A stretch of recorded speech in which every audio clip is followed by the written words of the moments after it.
Welcome to the Rotary Club of Tulsa. We're a bunch of super fantastic people who are doing great things here in Tulsa and around the world. Thank you for being with us today. Tom, thank you for that music. Awesome, buddy. Thank you. So here we are again on a Wednesday, and the programs just keep rocking on. I mean, last week we had Stuart Price in his very enthusiastic talk about developing downtown, and this week we have Tina, Eric, and Mike talking about next upcoming liquor law changes. I mean, where else but the Rotary Club of Tulsa are you going to hear this kind of stuff, right? Woo! Yeah. Okay, while we're standing, let's take a minute to say hello to those standing around you. Okay, we've got a great program today, so let's get started. Did you notice I had my gavel today? Didn't have to use the knife. Yeah, well. Okay, so leading us in invocation today is Ainsley Stanford. Corey Nickerson's going to lead us in song and pledge. Hello, hello, hello, hello. And then past President Bob Sade is going to do visitor introductions. Ainsley?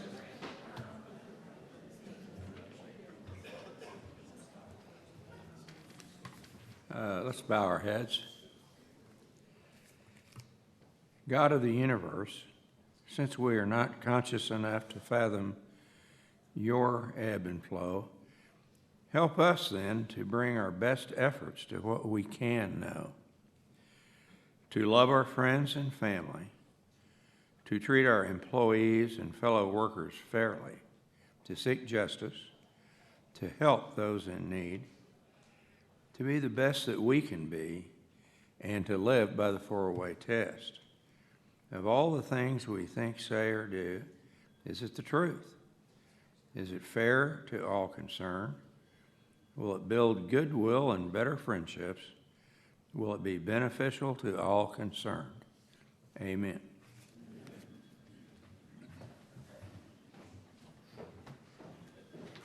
Now, I was out last week, but I understand you had to do the song a cappella. So since everything goes better with a Steinway, let's do America the Beautiful. Oh, beautiful for spacious skies, for amber waves of grain, for purple mountain majesties above the fruited plain. America, America, God shed his grace on thee, and crown thy good with brotherhood from sea to shining sea. I pledge allegiance to the flag of the United States of America and to the republic for which it stands, one nation under God, indivisible, with liberty and justice for all.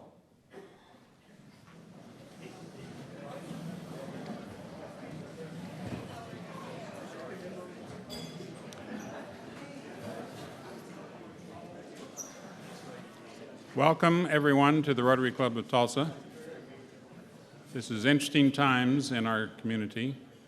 First, we have a tornado in August, which is very unusual. Then today, we meet in the basement of a church to talk about alcohol. Not surprisingly, we have a lot of guests today. However, some of you may know we tried a new way of checking people in on a computer out at the guest table. And I just this minute got the list, so I apologize if I don't pronounce any of these names right, but we'll try it. Tony Oliva has Rachel Hutchings. Oh, would you stand, please, and we'll hold our applause till all have been introduced. Tony has Rachel Hutchings and Lawrence Burley. Is that close? Thank you. Marty Alexander has her husband, Ken Alexander, over here. Kathy Garrell has Tom Luckock. Michelle Place has Wendy Baker. Brian Bovard has two guests, Becca Rowland and Reese Hurdley. Marlene Levideus has Vanessa Mascucci. Was that close? Okay, good. Karen Keith has John Fothergill. Phil Viles has his guest Mark Collins. Justin Jones has Jason Bueno. Rhonda has her husband Bart Hayes. And Tricia Kirkstra has several guests: Laurie Hill, James Ernst, Sam Payton, and Vonda Oliveira. Also, John O'Connor has Jacob Smith. Now let's give them all a round of applause.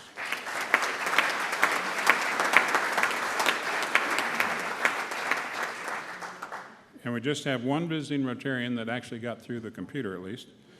From Mission Viejo, California, Barbara Kogeman, and she is here with her husband, Captain Bill. So welcome, Barbara. Thank you.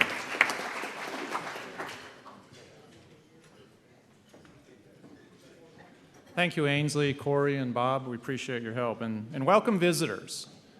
If you're looking for a place to build some strong friendships, make some great business connections, and maybe realize a little personal development and get involved in your community, this is the place for you. Rotary Club of Tulsa is all about service above self, and we'd love to have you join us in our crusade.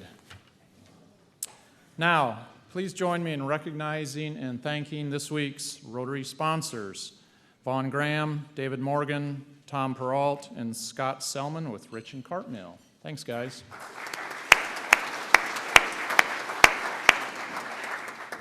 So as I say every week, here at the Rotary Club of Tulsa, we're all about business, or about community service, but in our jobs. Wow. Okay, never mind. No. We do mean business, and I have an example of that this week.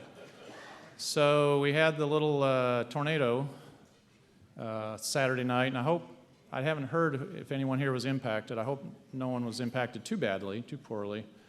We had several limbs down out of one of our huge oak trees in our front yard, and so I called Tim Nall with We Be Trees. And Tim, where are you? I saw you come in. There you are, buddy. I called Tim at about 8 o'clock Sunday morning when we slept through the whole thing. And these branches are huge. I mean, branches are like this big around. I called Tim, and within an hour or two, Tim was at the house looking at what we had. And then Monday morning, 7 o'clock, he had 2 crews there, and we got everything cut up now. Now I get to split the wood, and if anyone needs firewood this winter, serious, please see me. I got plenty. But thanks, Tim. And that's just an example of Rotarians taking care of Rotarians.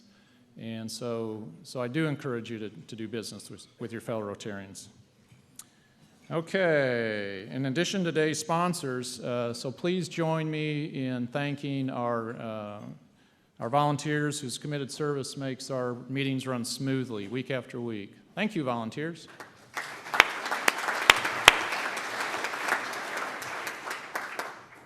Okay, some announcements. Again, Royal Ales did a great job in videoing the Henry P. Iba Citizen Athlete Awards Banquet.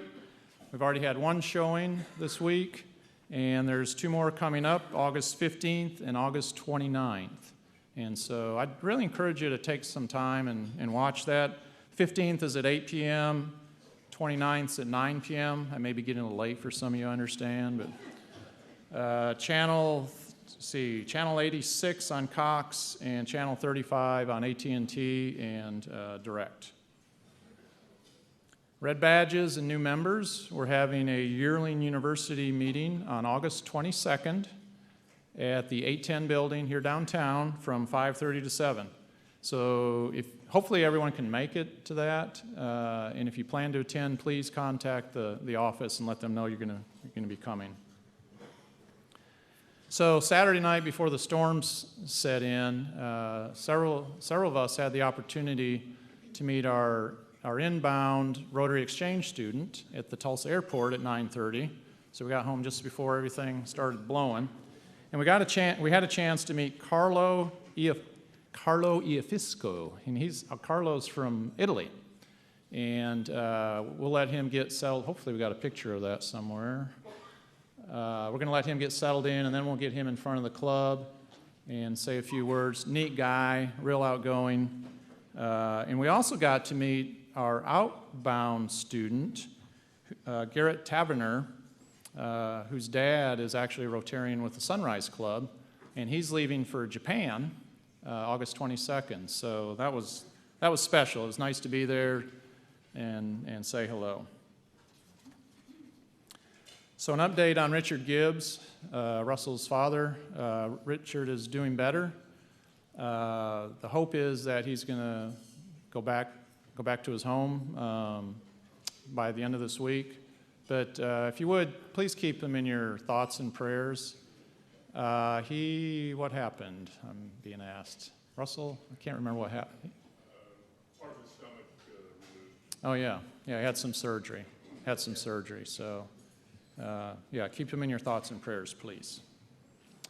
Okay, we've got an abbreviated program today, and so we can get our panel on here. So I'm going to go ahead and introduce our Rotarian of the day, who is Chuck Wilson.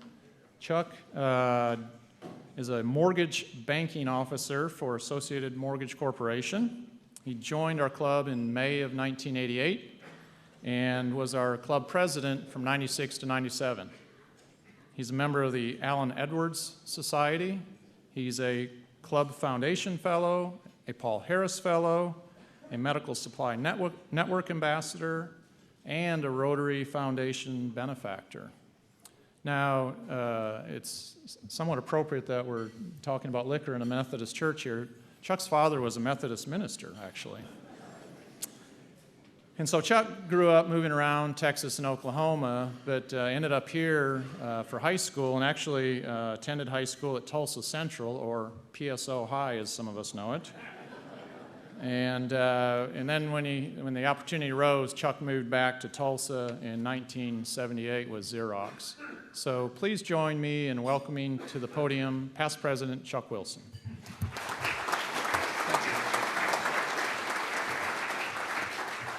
Thank you very much, Mike. I'm a little nervous. Excuse me just a minute. Cheers.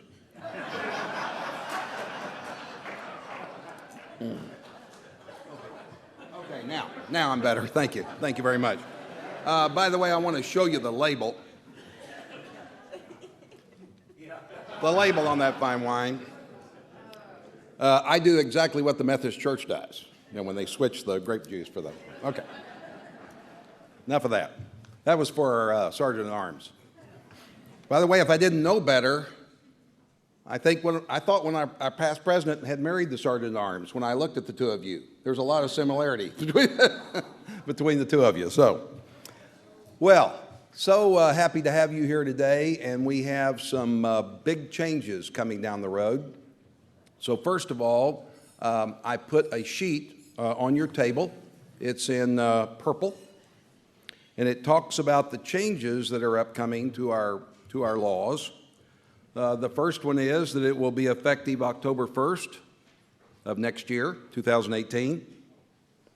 Grocery, convenience, and drug stores may sell strong beer and wine and may do so 7 days per week from 6 a.m. to 2 a.m.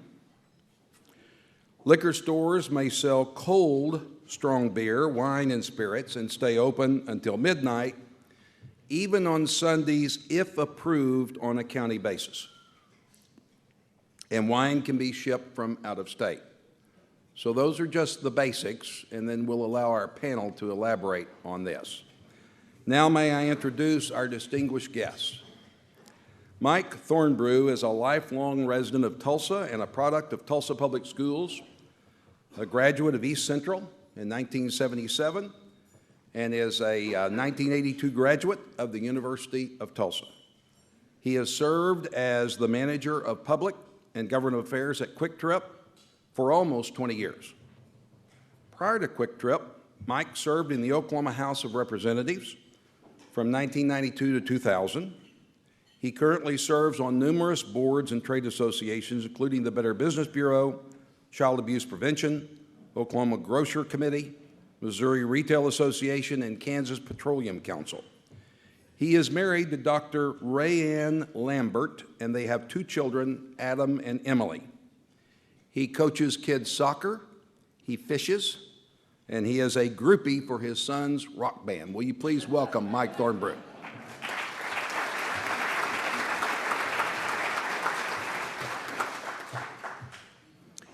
Eric Marshall is the founder and brewmaster of Marshall Brewing Company. Eric is a fourth-generation Tulsan with a degree in international business and German language from the University of Tulsa. Eric fell in love with beer and brewing from the cultural perspective while studying in Germany during his junior year of college. When he returned home from Germany, he saw a need for a local brewery in Tulsa and began plotting a course of study and apprenticeships.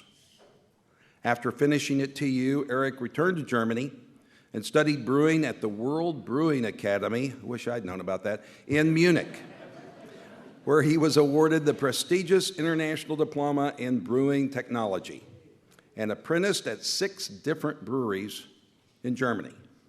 Upon returning to the U.S., Eric started Marshall Brewing Company, focusing on brewing handcrafted, top-quality ales and lagers. The business is based upon creating fine products with basic inputs, old world knowledge and experience, high-quality raw materials, and a passion for crafting great beers. Marshall Brewing Company's beers are sold in Oklahoma, Arkansas, and Kansas. He was honored by the University of Tulsa's College of Business as the 2014 Fast Track Outstanding Alumnus. Eric has been named to both Oklahoma Magazine and Tulsa Business Journal's 40 Under 40, and he currently serves on the board of directors for the Crafts Brewers Association of Oklahoma, the Oklahoma Brewers Guild, Kendall Whittier Main Street Association, Tulsa Global Alliance, and the Oklahoma Restaurant Association. He also serves on the advisory board for Kitchen 66. Will you please welcome Eric to our call?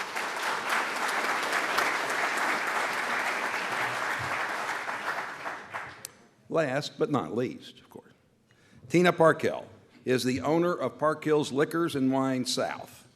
The store, located 101st and Memorial, expanded the Parkhill's brand and was opened on April 4th, 2011. The Parkhill family has been in the retail liquor business since 1963. Tina is a graduate of OSU and started her career in 1994 working for the Ernest and Julio Gallo Winery. The Parkhills were recognized in 2014 as the Family Owned Business Award winner by the Tulsa Chamber, and Parkhills South received recognition as number 14 on the list of Tulsa's Fast 40. Community and nonprofit service is a very important part to the culture for the Parkhills businesses. Tina volunteers by serving on the executive boards for Family and Children's Services, Leadership Tulsa, OSU National Alumni Association, and the Bart Center for Music.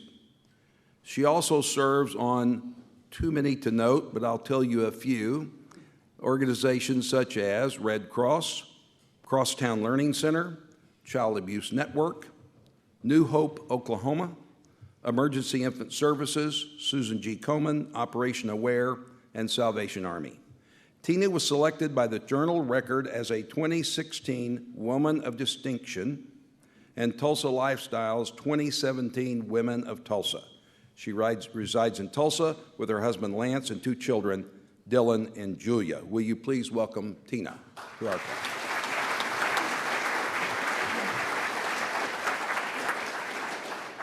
And by the way, you'll have plenty of time to participate, so be thinking about those questions that you wish to ask.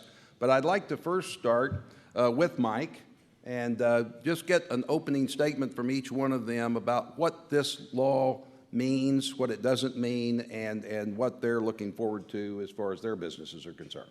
Thank you. And I appreciate the opportunity to be here with some really great retailers. And I'm going to come in and give you quick tricks of reason on why we were so supportive of the change. Currently, we own and operate stores in 11 states. In 9 of those states, I use the word single strength beer. It's everywhere. We have the ability to sell wine. In fact, in 5 states, we can also sell spirits. And I remember a couple of years ago, Wayne asked me to write some editorial for the Tulsa World, choose my subject matter out of the blue. That perhaps we ought to start looking at modernization, because you can see that things were changing, momentum was out there. Quick Trip, the real reason why we got involved is because our customer wanted it. They never could understand the distinction between a 3-2 beer and a strong beer, and why Oklahoma was one of 5 states and it seems to work everywhere else. So I mean, that's really our interest in it. But we looked at it like we do everything else long term. Because short term, we know that we believe that we will lose some market share on beer. And the biggest reason why, I think it was the late 70s Brown distribution versus the state of Oklahoma. You probably noticed when you go to your package store, you don't see very many Anheuser-Busch, Miller, or Coors products. And that was a dispute, and they pulled out of the marketplace. And quite frankly, if you're an off-premise 3-2 retailer right now, you have the market on that because they don't ship to liquor stores. So we think short-term we will lose some business. But long-term, things are changing. The marketplace is changing. You have guys like Eric and others who are bringing these great beers into the marketplace, and we can't sell them. And our customer wants that opportunity. The other reason is we're not able to reach a group of people right now that we really would like, that are adults, that would like to purchase beer. Because all we have is a traditional 3-2. You're really limited, in our opinion, on varieties. So we're missing out on a whole group of individuals that aren't stopping the Quick Trip to make their adult beer purchases. Wine, we're no threat, Tina. We only have about, right now, 1 cooler door in the other states where we can sell it. It's very limited, and you're not going to come to Quick Trip and say, I need 1960, whatever. Maybe someday, but it's not going to happen anytime soon. But it does give us an opportunity, an option, that going forward, we can maybe build our stores different, we can reconfigure different, and we really are trying to reach a customer that we really are not getting right now. That's our reason. I'll be able to answer any, hopefully, any questions that you have. But I want to get, before he says anything, I'm really, and I'm sincere with this, I'm giving Eric and his contemporaries really credit for changing the marketplace. I don't think you guys meant to, but you did. You could just see that people were really becoming more learned about beers and other products, and they wanted those opportunities. If it were for entrepreneurs like Eric and others, I'm not real sure that Oklahoma would have changed the law. Very good. Eric. Thank you. Also, as Mike said, I'll echo that. Thanks for the opportunity to let us come out and visit with you guys today. We all obviously come from very different points and have good perspective to share. We're about 9 years old. We started in 2008, May of 2008, and a lot has changed since then in terms of not just Oklahoma, but the craft beer market. When we started 9 years ago, there were 1,500 craft brewers. Today, there's almost 6,000, so it's a vastly different market on that front. When we started, it was definitely one of the worst times to start a brewery in terms of raw materials and operational aspect, but in turn, it was a great time around here. We got to be sort of on the forefront of the education, and thank you for the kind words. But a lot of that was being sort of first mover, having the opportunity to be able to educate folks as to what a local beer is and craft beer and so on. When we started 9 years ago, also we had tons of limitations that fortunately were are kind of loosening now. When we started, we couldn't even give away a sample of beer to somebody that came in the door.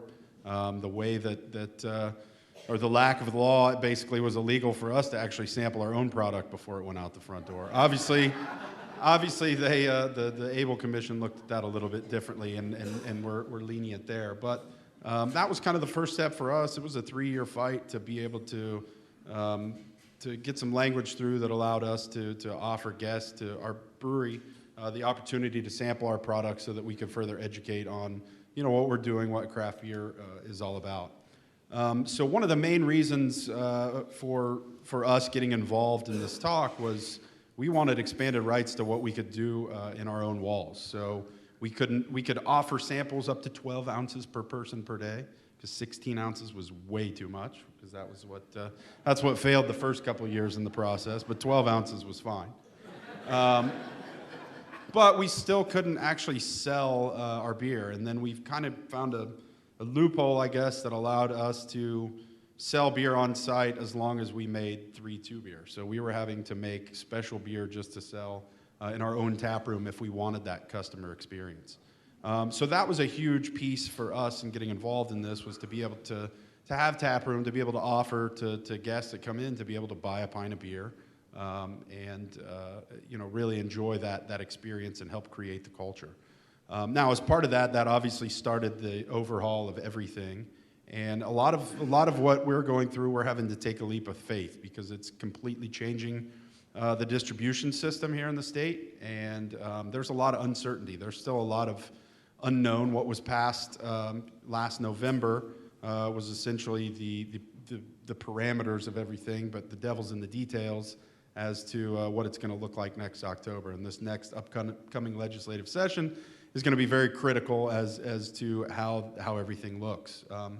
But also, one thing that we deal with is the distribution aspect, how we get our product from point A to point B.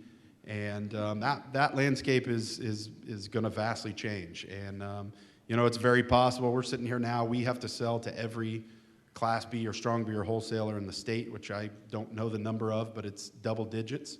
And it's very possible that we're going to have 2 people selling beer in this state. So if anybody out there wants to open a craft beer wholesaler, now might be the good time. Just kidding, kind of. But there's a lot of things, and we're also going to where we've had folks like Tina and her husband and many other people out there who have been great stewards of our product, and they do a great job. They're fantastic with the education aspect, with the variety side of things, and we're moving into an area with Quick Trip and Walmart and some of these guys that we're pretty unfamiliar with and have predominantly been dominated by big box, big breweries, Miller, Coors, Bud. That's a little bit scary for us. Quick Trip obviously is a great local company, and Mike's been a big advocate for us as well. So we know that we'll have some Quick Trips that do real well with our product, but we're also realistic to know that not every one of these new points of sale is gonna do what Tina and her comrades do. So we're excited about the change. We're definitely timid about some of the things, but we see this as an opportunity, and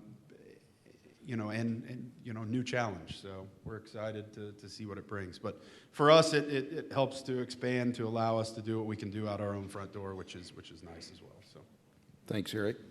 Tina? Great. Thank you so much for the kind introduction, and of course to all of you Rotarians for allowing us to be here today. It is funny when you mentioned my initial career start with Ernest and Julio Gallo. Just to put it in perspective, when I started work for them in January of 1994, they were talking about wine and beer and grocery and convenience at that time. So that tells you how long this conversation has taken place. So from my perspective as a package store owner, I have to say that I've probably been a little bit more open-minded than maybe some of my fellow retailers in the marketplace as it relates to the modernization of the laws.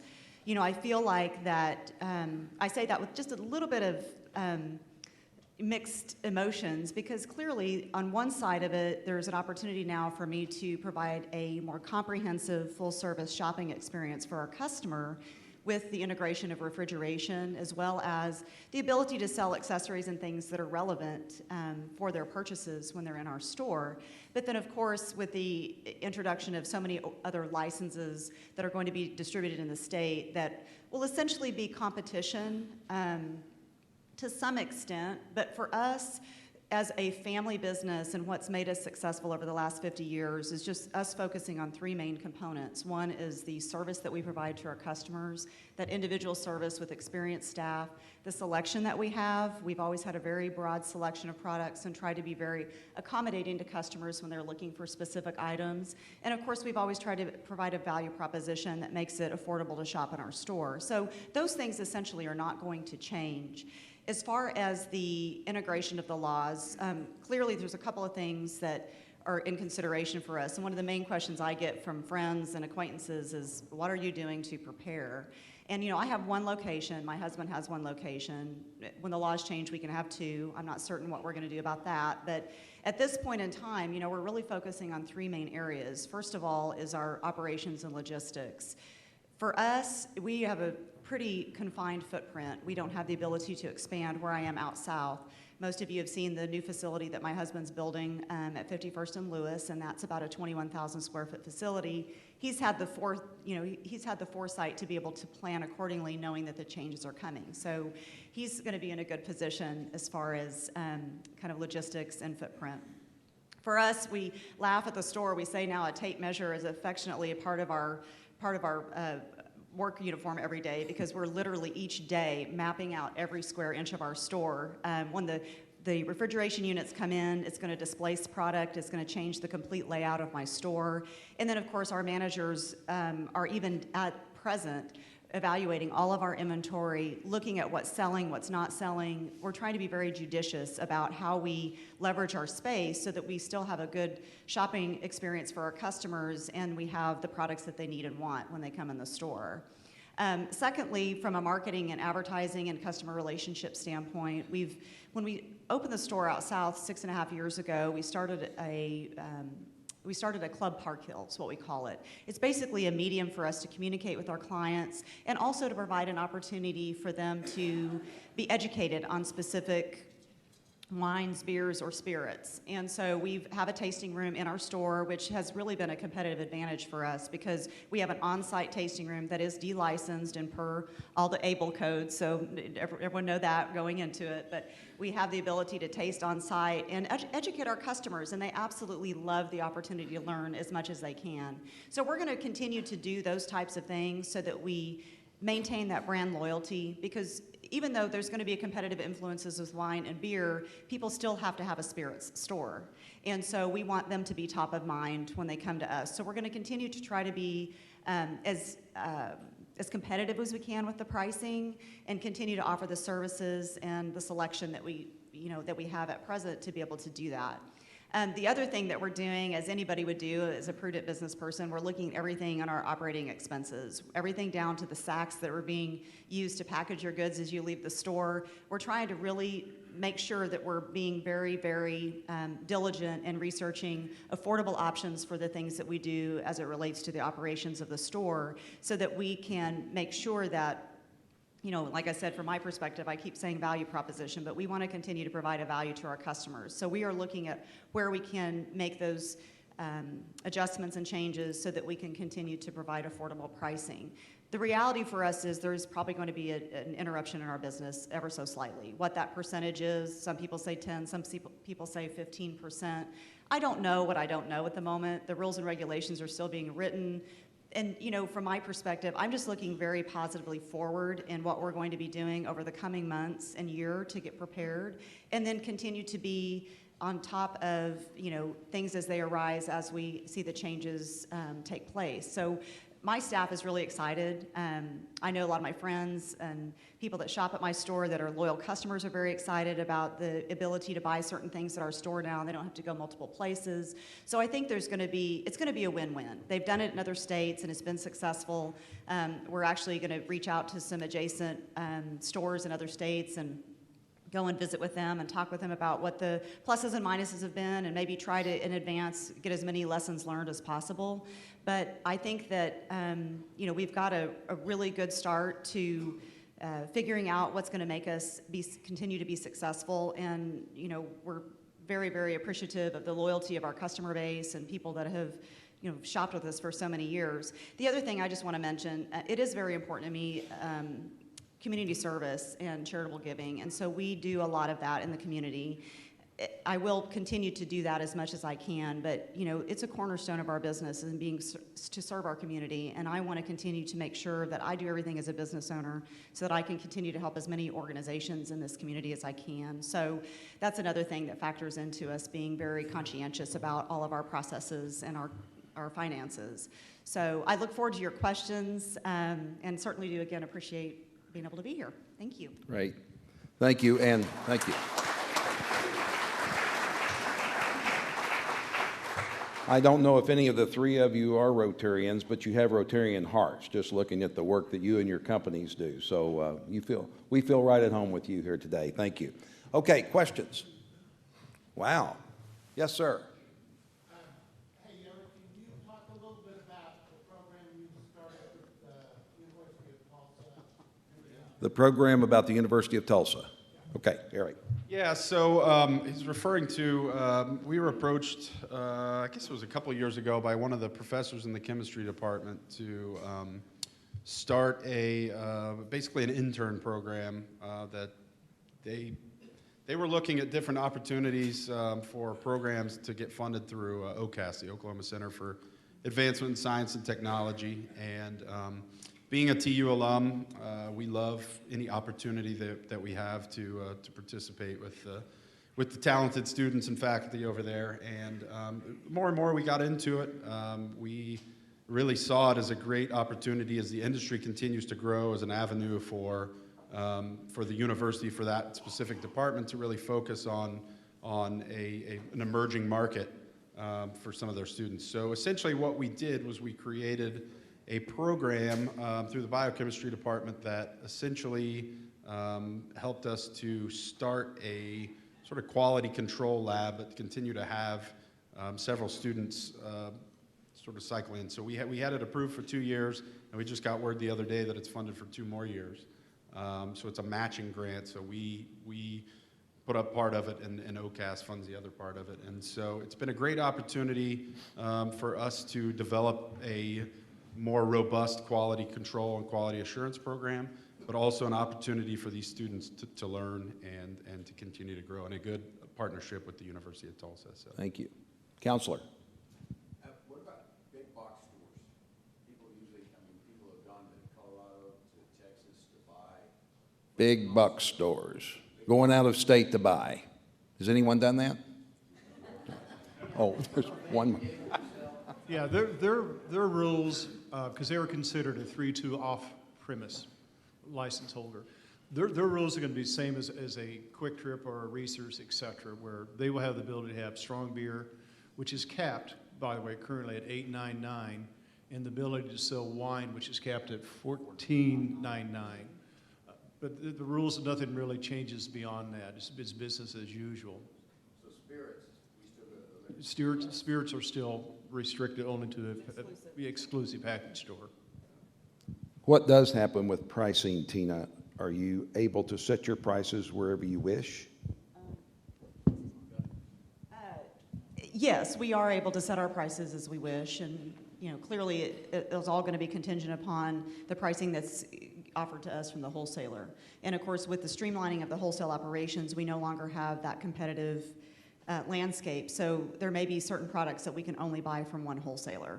So whatever price they dictate is the price that we have to base our pricing off of. So as a consumer, you may see some changes in pricing structures as the laws do change, because the distribution sources are going to be reduced. So the ability for us to shop competitively for the best price is not going to really be available to us. Okay. Yes, ma'am. Can I add something to that? Oh, you may. I think one thing that it does create in this environment, though, is it creates more competition. Because right now, the way things work is we have to post our prices with the state, and pretty much almost all the wholesalers match it. So you're essentially basing your selection off of service, relationships, things of that nature. So I know that's been an area of concern for some of the restaurant association folks, is that you're going to see Jack Daniel's, triple in price. Well, the Jack Daniel's, the manufacturer, that's not going to allow that to happen, because they have to continue to be competitive. But again, wholesaler A has Jack Daniel's, wholesaler B has Maker's Mark. They're all going to be competitive, so it creates more of a competitive environment based on price. So, got it. Okay, Tricia.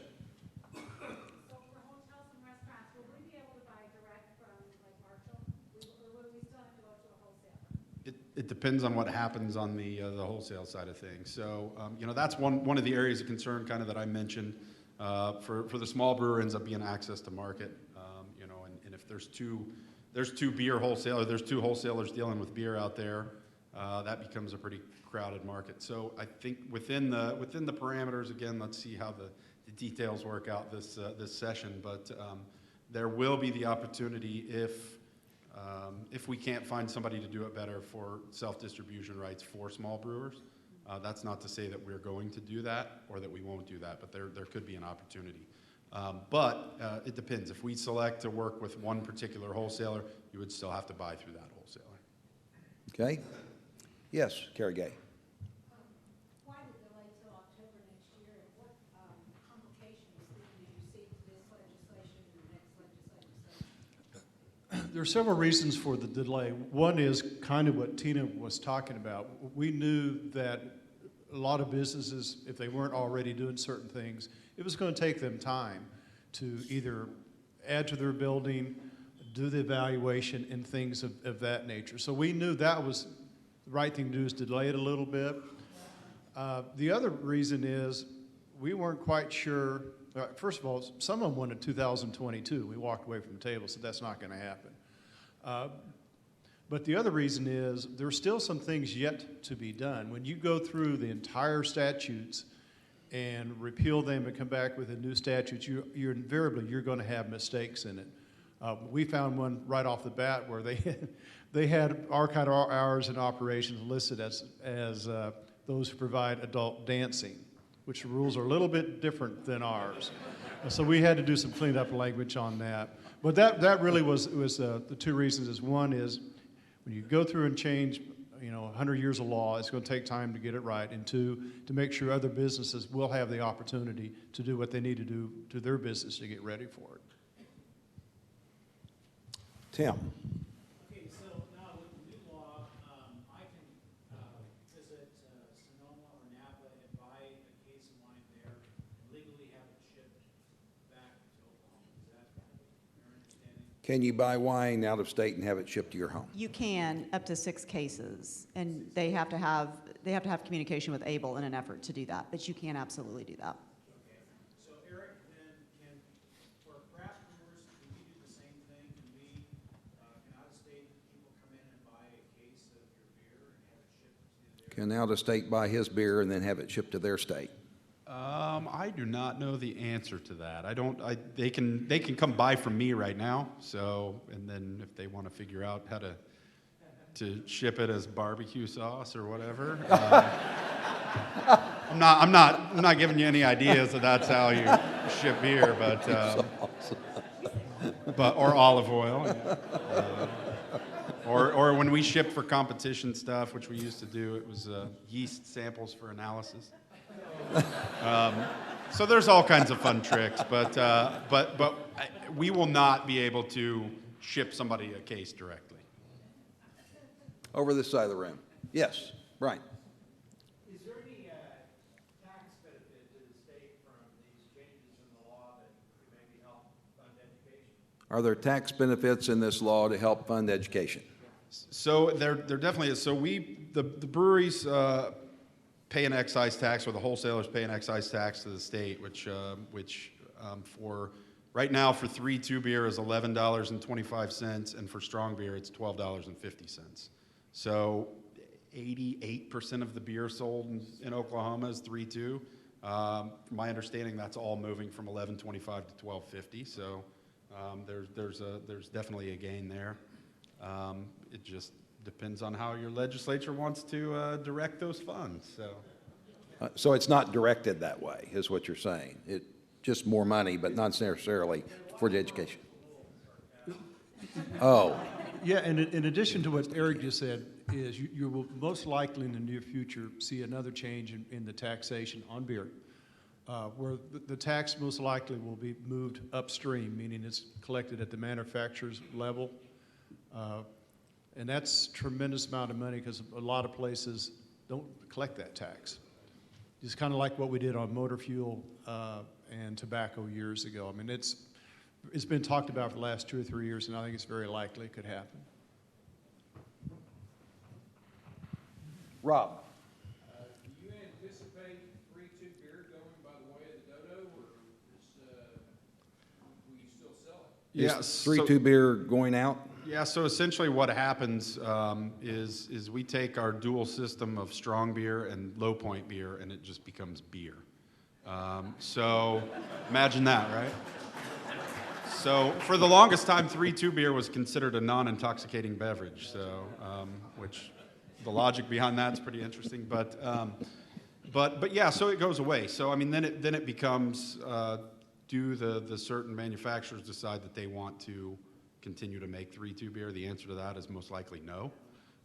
When you've got 5 states that still operate in this the dual system, and Oklahoma being the smallest in population but consuming over 60% of that, it's probably going to go away.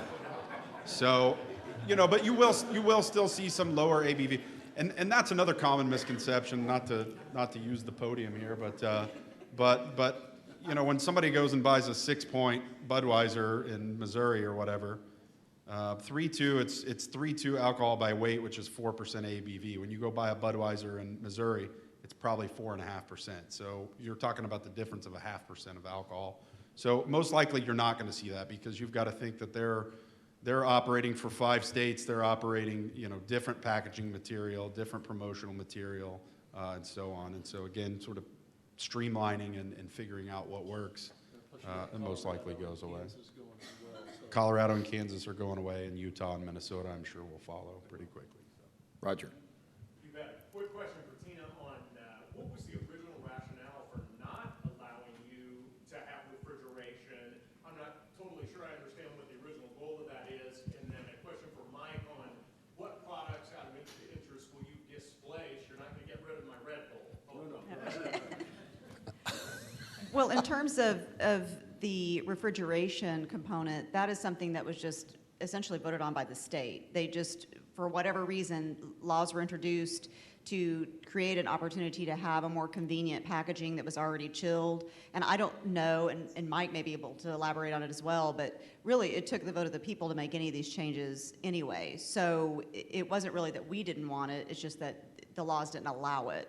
So, but now that the laws do allow it, it is going to provide a more convenient solution for our customers, because that's the frustrations. They would come in and they would be trying to buy wine for dinner, and if it was a white wine, they wouldn't have time to chill it before their guest arrived. So now it's nice because they can pull it out and take it straight home, and they can serve it for their guests. Do you want to add that? Before I give it to Mike, I'll just preface this whole thing by saying this whole modernization effort started by a freshman senator who wanted to buy a cold 6-pack of beer from the liquor store. So. I can't give you any logical reason why they came up with these laws 100 years ago, to be really honest with you. I mean, a lot of it in regards to the 3.2 was to get around prohibition.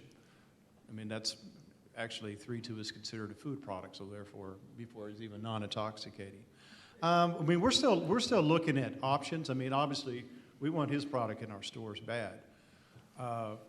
And you're going to see a lot of the current, we already have been seeing over the last few years, the Anheuser-Busch products, Miller, Coors, where things were starting to fade away and the packaging and options were really changing. You could see that they were trying to ease out of this. So it's kind of interesting to see the parade of people in the office with their products. But it'd take us a long time, and we have to look at the stores, see if we're going to reconfigure, are we going to add more cooler space, are we able to do some things differently, do dry stacks, et cetera. So we got a ways to go on it. Thank you for your questions. Mike, while you have the mic. Yes. Nice play. Would you be so kind to do like a 1-minute wrap-up or whatever from Yeah. what you feel about this law and what's it going to do for our consumers? Yeah, I do. Isn't it nice for a change that Oklahoma's first at something? I mean, we were first out of the 5 states to get rid of the old prohibition. Now everybody else is following us instead of us following them. I think it's exciting. I think you're going to see a lot of opportunities for the consumer, and I think you're going to see a lot of businesses that are really going to enhance what they're currently doing and grow. I mean, it's a shame that it took us this long to get here, but it wouldn't have happened 5 years ago, folks. It would not have passed. So I think exciting times are coming. I don't know, I think we all agree on this.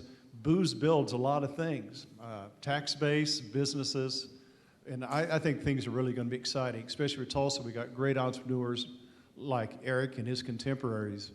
It's good things are going to happen for us. Eric? Yeah, we're also excited for the opportunity, excited what it does. Last year, almost a year ago, at the end of August, we kind of had a little gap measure that went into place that allowed us to start selling strong beer out of our tap rooms, but we're limited to the hours that liquor stores operate.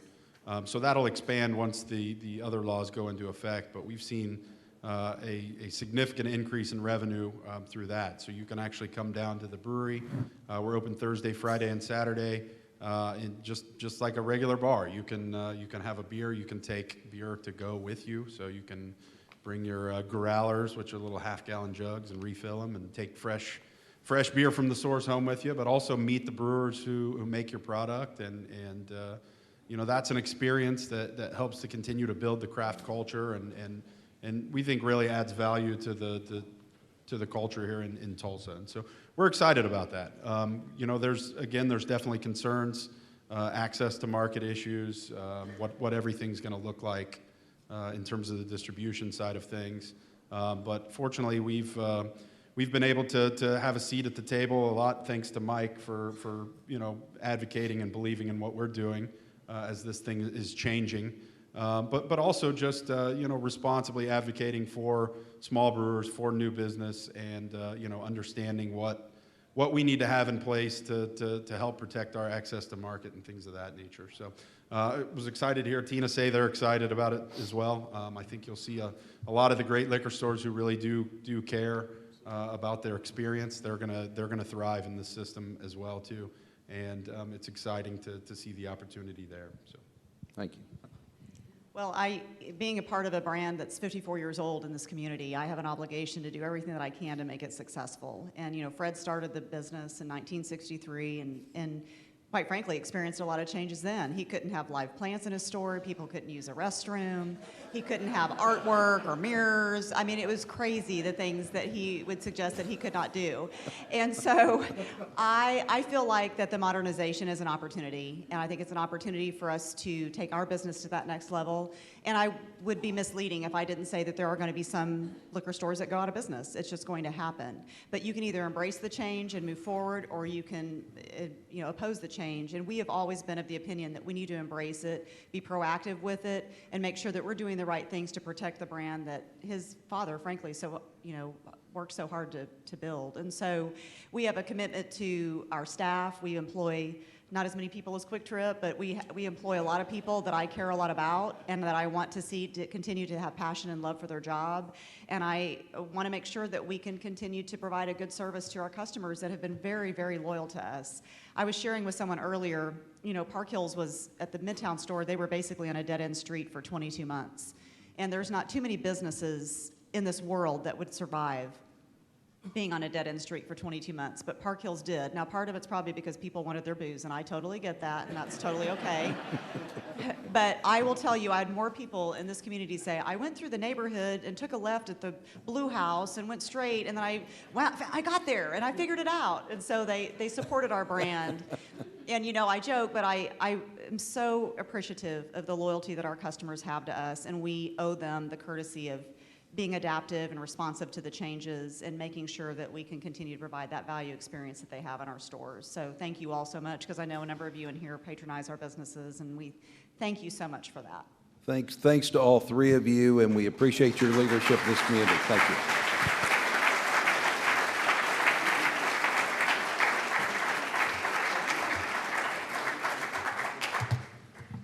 Thank you, Chuck, for pulling this together and emceeing this today. Tina, Eric, Mike, thank you for your time. Thank you for sharing your knowledge with us. And as Chuck said, thank you for being servant leaders in this community. You all are models for us to emulate, and we appreciate you. We appreciate you. So a book recognizing today's program will be presented to our partner in education school, Sealy Clinton, and the title is Loud Lula. That looks interesting. Okay, continuing with our fantastic programs, next week we have Michael Wallace, the Tulsa writer, award-winning writer. He's going to talk to us about his just-released book, The Best Land Under Heaven, The Donner Party in the Age of Manifest Destiny. Easy for you to say. And then the week after that, we're going to have Dr. Ray Owens from the Metropolitan Baptist Church with us. And Dr. Owens is recognized as one of Tulsa's most influential African Americans. And with the 100th anniversary of the 1921 race riot coming up, Dr. Owens is going to share his perspective of where we are as a community and where we can come together around that. So that's going to be another great program. So bring your friends. So I have no doubt you've noticed that we gave Sergeant-at-Arms Sir Charles the week off this week. He graciously bowed. He deserves the rest. He's been regaling us with his humor and his songs. So he's deserved the rest, but I promise you he will be back.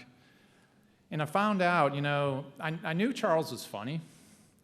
Didn't know he could sing the way he can, and didn't know he was so good at lyrics either. So that was a surprise. Well, I found out another surprise. Charles is also like world champion bubblegum bubble blower. And so we have a picture of that. So those of you in the back, and maybe even those of you in front, it may be hard to tell which is the bubble and which one's Charles.